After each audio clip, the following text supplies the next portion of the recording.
જામનગરમાં લાલવાડી વિસ્તારમાં આવેલ જર્જરિત આવાસ પાસે એક યુવાનની હત્યાથી ખળભળાટ થયો છે. સિટી ડીવાયએસપી જયવીરસિંહ ઝાલા સહિતનો પોલીસ કાફલો ઘટના સ્થળે દોડી ગયો હતો. પોલીસ દ્વારા તમામ દિશામાં તપાસના ચક્રો ગતિમાન કરવામાં આવ્યા છે. જામનગર સિટી એ ડિવિઝન પોલીસ સ્ટેશન વિસ્તારના લાલવાડી વિસ્તારમાં આજે વહેલી સવારે એક મર્ડરનો બનાવ બનેલો છે.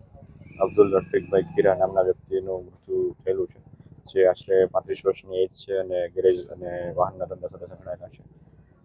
આ બનાવને અનુસંધાને બનાવ સ્થળની જગ્યાએ તેમજ હાલ તપાસ ચાલુ છે, તેમજ જેજી હોસ્પિટલ ખાતે પોસ્ટમોર્ટમ તેમજ ઇન્ક્વેસ્ટ બાબતની તપાસ હાલ ચાલુમાં છે, તેમજ ડી સ્ટાફ, સર્વેલન્સ સ્ટાફની અલગ અલગ ટીમો હાલ આરોપીની શોધખોળમાં ચાલુ છે.